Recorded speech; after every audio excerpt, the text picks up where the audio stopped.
That's what we like to talk about. So we have Alfred Momo. We'll mention him a couple times. He was highly involved with Cunningham. We have Luigi Canetti.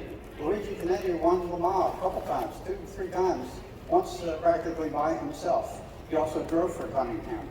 So Luigi Canetti is in our story. Lofty England, he was with Jaguar.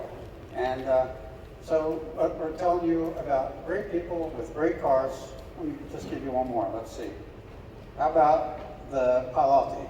So these are Italian aces. This is in October because we celebrate Italian History Month in Philadelphia in October. And so we have Nuvolari, Bianbetti, Ascari, Farina, driving great cars like Alfa 1750 Supercharged, Alfa 2.9 Millimilia, Ferrari 375. So all of our stories about great people and great cars. So pick up our schedule for demo days. Okay, and I think that covers announcements, so we can move on to our story proper. So there we go, Cunningham Equipped Demo Day. I have a little screen here I can cheat off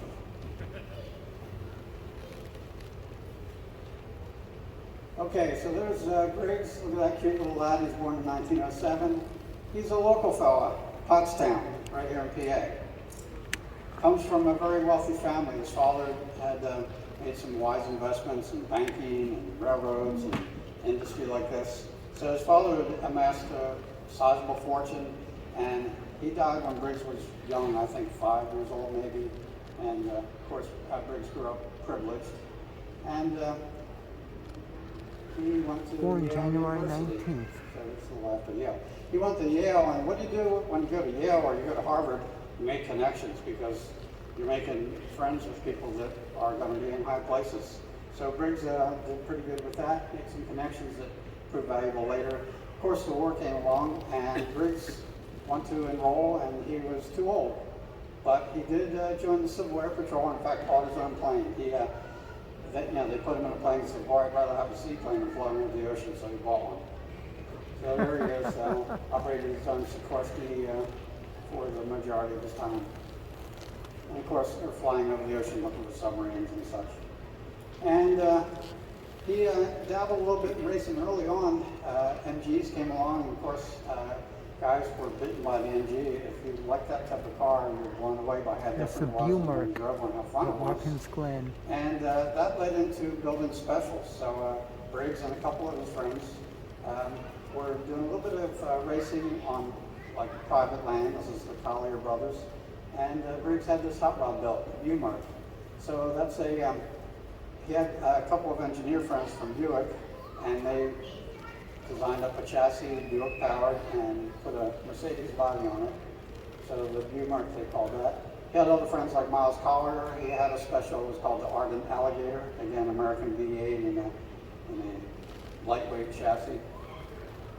And with these cars, they're club racing first, and that's why we have the Howard out here. This was not owned by Cunningham, but in the early days of ARCA, these guys were racing on private property, and when the SCCA formed, they're racing, the first race after World War II in America is Watkins Glen, so they're road racing at Watkins Glen. Cars like this, homemade cars, hot rods like the Bumark. And here we see Briggs on the right with his friend Frank Griswold, who won at Watkins Glen in an Alfa 8C 2900. Would be the same chassis as the car on the turntable, but it was a beautiful coupe. And so even when you're building hot rods with big V8s, those beautiful Alphas are in contention. Watch out. And there's George Rand and the first racing Ferrari to come to America. Briggs acquired this Type 166 Ferrari, and they raced it all over.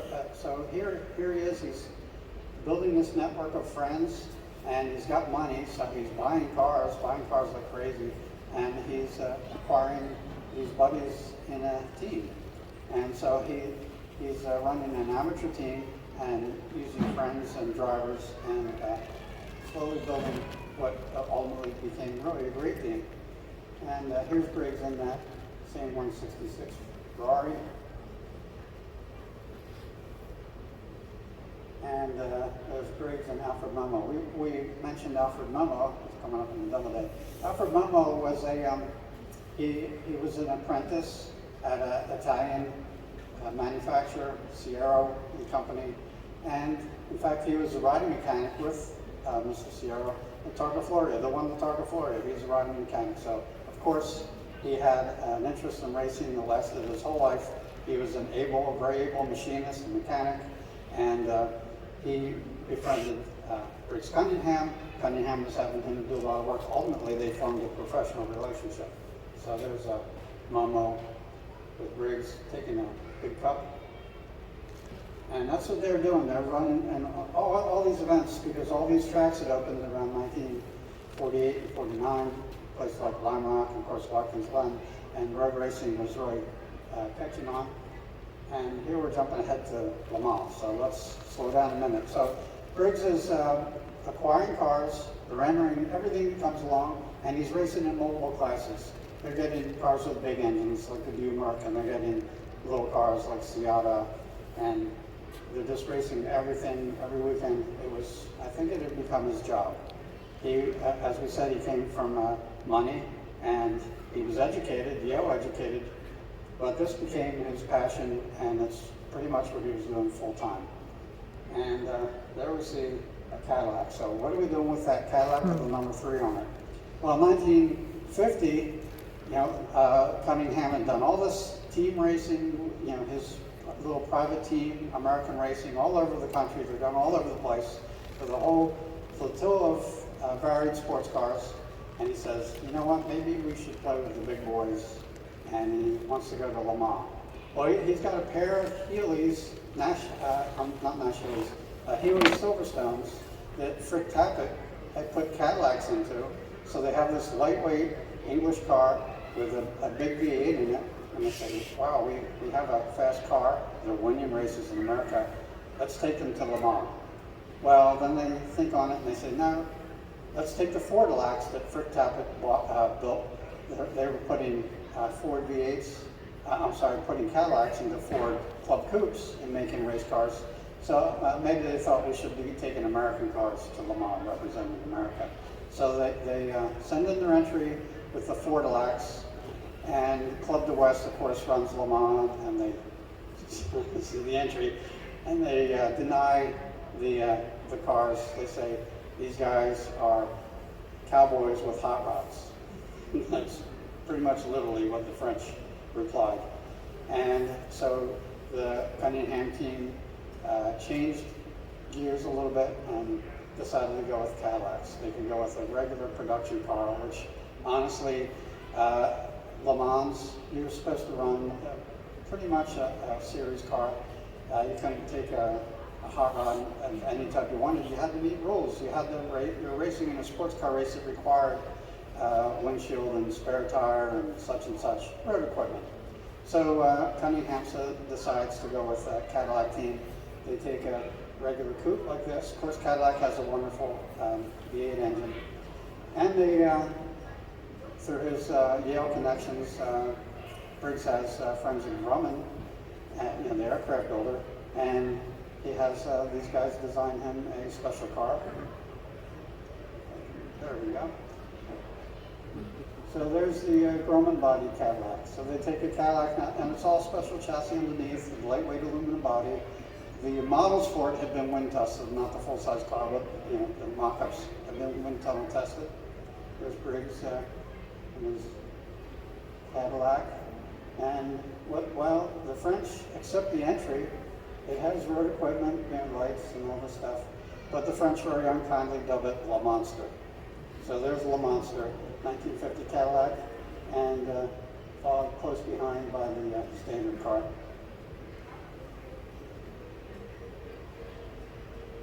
Let's see what it's like to be in Le Monster.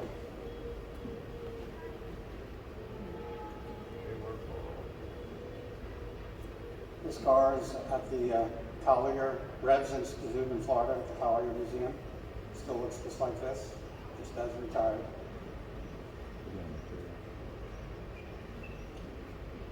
Completely functional. It's about aerodynamics, obviously not winning a beauty contest. and the car was faster than the coupe. Problem was they put it in the sandbank, and that's what happens when you go down the Mulsanne too fast and don't make the turn, you end up in the sandbank. And Le Mans rules, you have to dig it out yourself. You can't have your friends come and help you. You can't have the guys from the pit come and help you. You have to dig it out with what you have with you. If it's your shoe, or if you carried a shovel in the toolkit. Eventually they did get the car dug out back in the race, climbed back up, and ultimately finished in 11th position, right behind the number 10 finishing Cadillac Coupe. So we're pleased to have this little bit of video from the Reds Institute on the monster. There she is.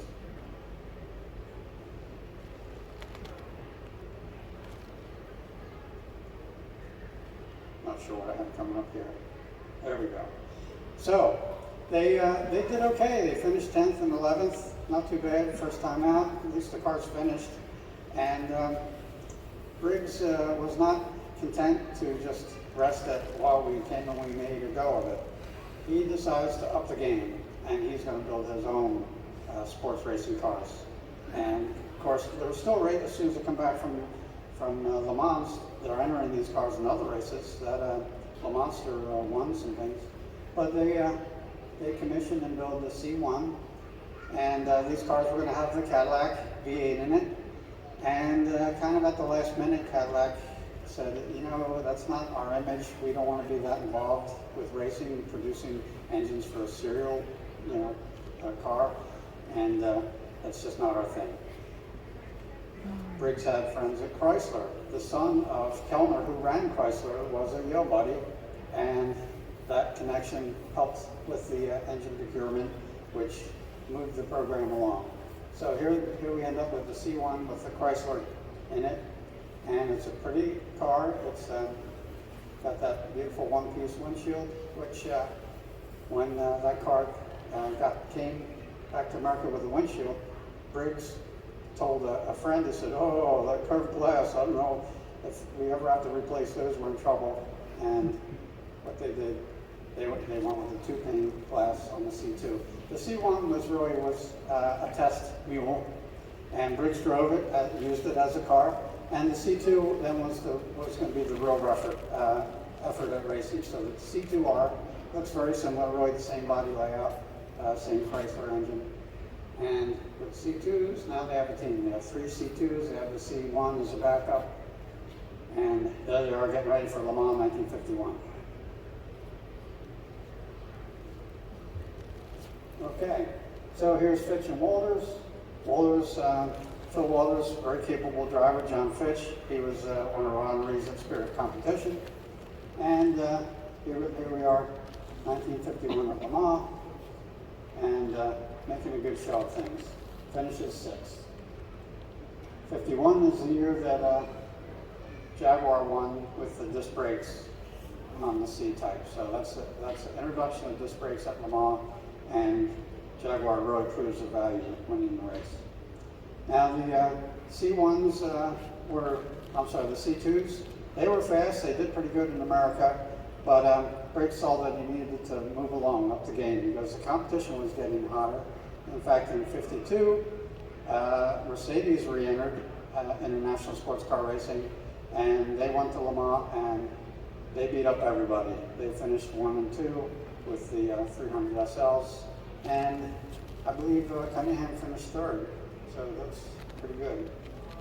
And in 1952, we had the C4R coming along. Now they built 2 of these cars, again with the Chrysler Hemi, tubular chassis. The problem with the C2 car was weight. Jaguar's got these great brakes on a light car, and yeah, you get the speed up there, but then you got to drag that speed off. And the Cunninghams were just a bit heavy, and they were wearing out brakes and the braking components because of trying to drag a pretty fast car, 150-mile-an-hour car, dragging it down to 40 miles an hour for turns. And what they needed was a lighter car, bigger brakes, some power improvements, and there's what they got, the C4. There's Briggs sitting in the car. And of course, they race it in America, and they're doing very well. There's winning Elkhart Lake, against Ferrari. And as we say, Briggs is still running everything else, right down to a Crosley-powered Seata. So they're doing everything. I think if there's one thing to really gain out of looking into Briggs Cunningham's story is, there's a star car. They were doing so much else. They were running so many little cars, putting everybody in the seat, and a lot going on. But what's the real goal when you're sports car racing? The real goal, you want to win Le Mans. So they went with the C4s, and there's Bill Spear and Briggs, 1952. And Bill Spear was a friend of Briggs, and he ran with the team a lot. He ran the 375 Ferrari Spider. And there's Fitch, 1952.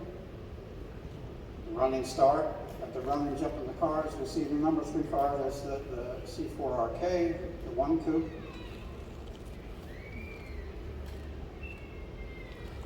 And they're tearing it up. Now, unfortunately, the coupe had some valve issues, ended up losing speed, dropping down. They'd been running in second, I think, and so they're having issues with the car, losing power on the valves, ended up crashing out. The other C4 also had valve problems and dropped out, but they, they ended up in 3rd place, and of course winning the class. So that was considered a successful outing. They, I think they were in contention for overall winning, but winning the class is a big deal at Le Mans. They were happy to get that, and that was not going to be the end of it. However, Briggs is running this company. He's pouring money into this. They're racing every weekend.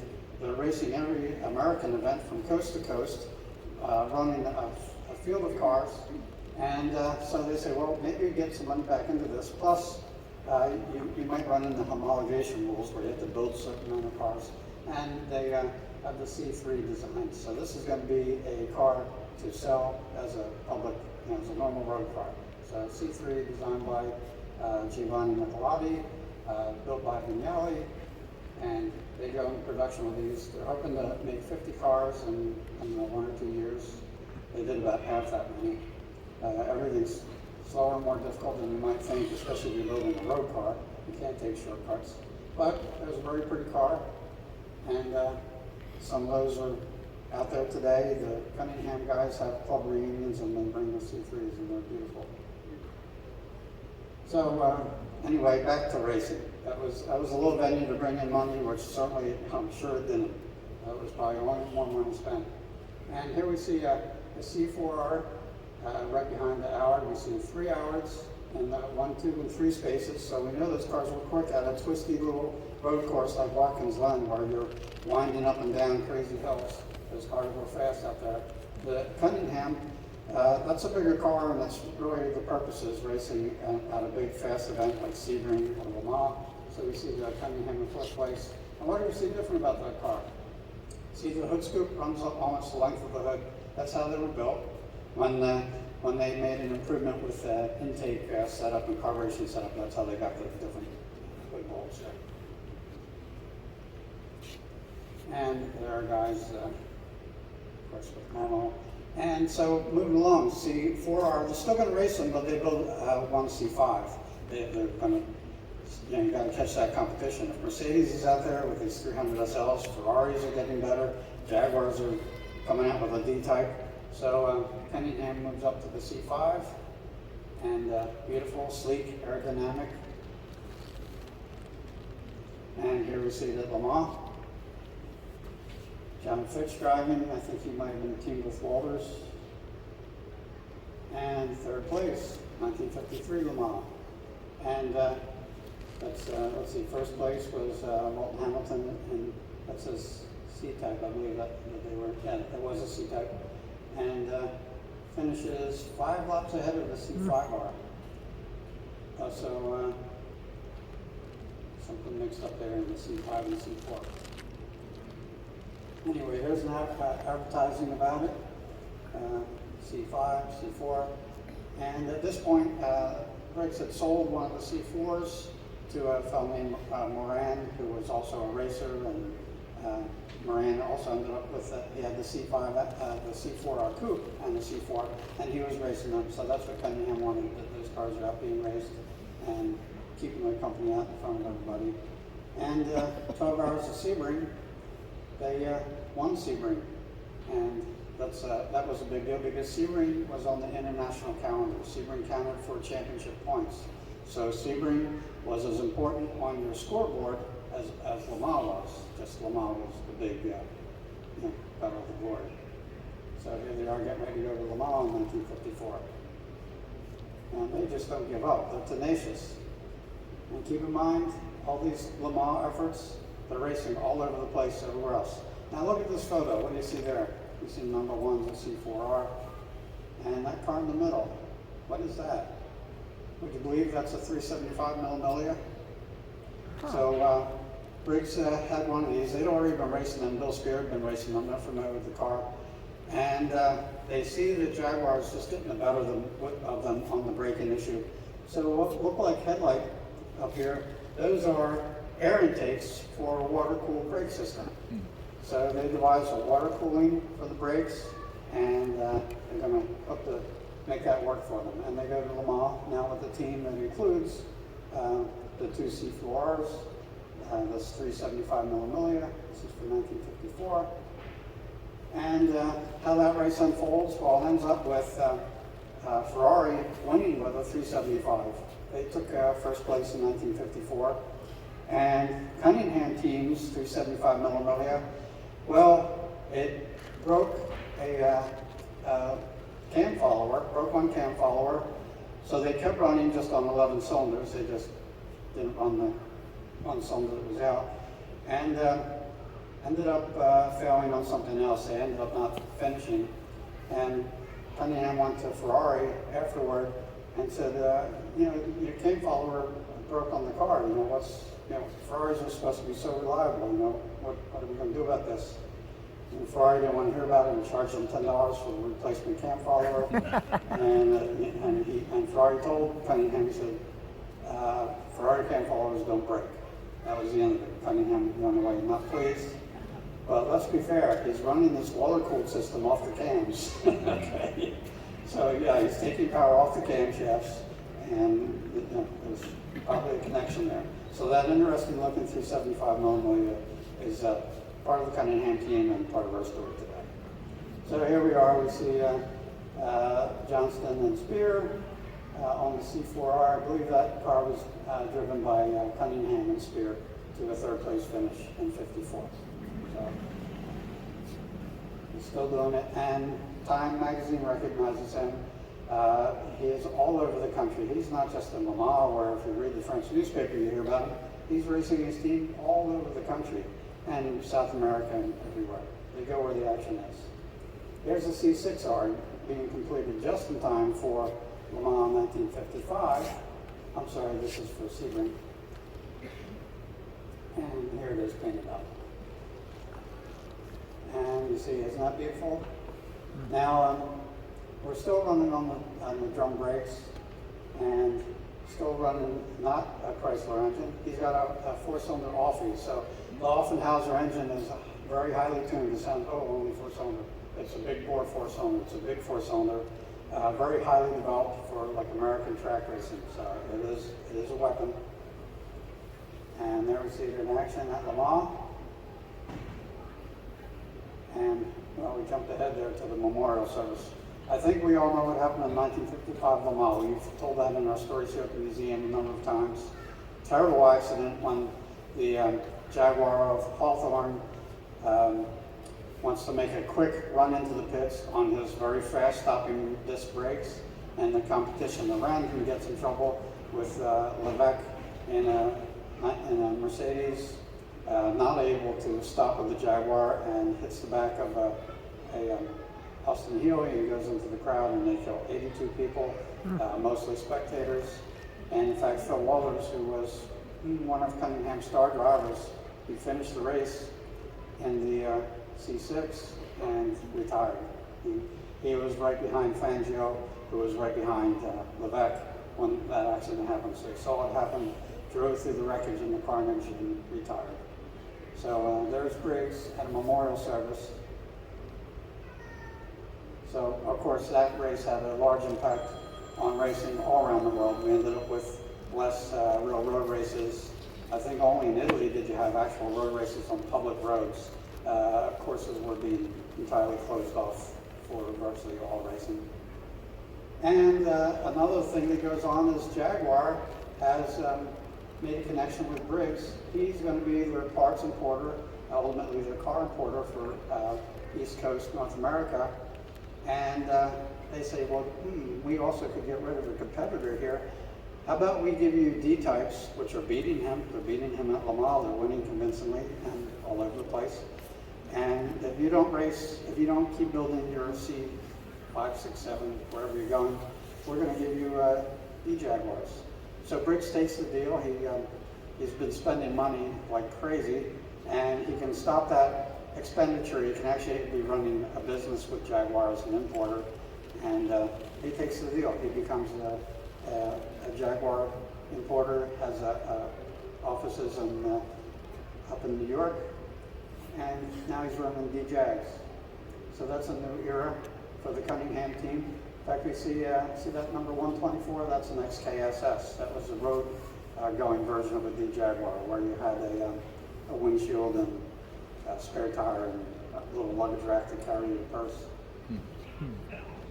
So there's a Cunningham D-Jaguar. Now, so I think at this point, you might say the glory days are behind, because to win at Le Mans with your own car is really the ultimate goal. And he did well, placing third a couple of times with his own cars. So really a magnificent go. But he's ever the competitor. He's racing all over the country. I can't say that enough times, because if you read, there's a Bible on Cunningham and the Cunningham team. And they are in so many races with so many cars and so many drivers. And we're going to show you a list of drivers in a moment. Now, we have to take a little break, 1956 or 58, somewhere right around there. Briggs has been a yachtman all his life. He was in 4 different yacht clubs up there in the New York area, Long Island and such. And he contributed, he was part of a syndicate to build a cup boat to defend the America's Cup. The British were challenging. The Americans had several yacht clubs, all produced their own boat, and they competed. They had a runoff. Very exciting runoff that Briggs, who skippered the American boat Appling in Colombia, and they had a very narrow win over the nearest competitor, like seconds. So exciting cup racing, and the Colombia boat comes out on top as going to be the defender of America's boating honor against the British, and Briggs is their skipper. Well, we moved past that fast. He won. Okay. So he defeats the British boat. Scepter, I believe, is the name of the British boat. Defends the America's Cup. So this guy is a true sportsman. And he moves on. Of course, Jaguars, they dominate Le Mans, but eventually everything comes to an end. They get outclassed by Aston Martin and Ferrari. And Briggs decides to get into a little more American iron, and here he is fielding Corvettes. So he's got Corvettes in the 1960 Le Mans. And of course, 1960 Le Mans was Ferrari's day. There's we see a D-Jag with a rudimentary windshield on it. That might be Duncan Hamilton's car. He won at Le Mans for Jaguar and ended up owning a D-Type, which he converted to road going. So we see a road type windshield on that car. Or maybe it was a Jaguar in the back with a fin. That looks like the lightweight car. And Maserati Tipo 60 at Le Mans. So we still run in a full team. Now look at this. Some of these drivers are going to be very familiar. Some maybe not so, but we have Sir Jack Brabham. He was a Formula champion. Colin Chapman designed for Lotus. I don't think he was a driver. I think he was a consultant. Luigi Canetti was involved. He drove on a couple times, I think, for the Cunningham team. But he ran the North American racing team, the Ferrari, really the kind of the semi-official Ferrari arm in North America. So he was really a competitor. Tom Cole, who raced in a lot of the big events in the 1950s. The Collier brothers, that goes back to the Watkins Glen days. There we see John Fitch. As I mentioned, John Fitch was honoree here at Spirit Competition. John drove for Cunningham. He was very well known as a Mercedes driver. Bill Frick from Frick Tablet Motors. Dan Gurney. Walt Hanskin. Walt became maybe their top driver. He was very fast. Ended up he was driving D-types, and when Cunningham got those D-Jags, he brought in Hanskin as one of his top guys. He was very fast, won a lot of American events, ultimately died in the GT40 on the GT40 team. Mike Hawthorne, who was world champion and had won Le Mans with the D-Jaguar, he drove just 1 or 2 races, I think.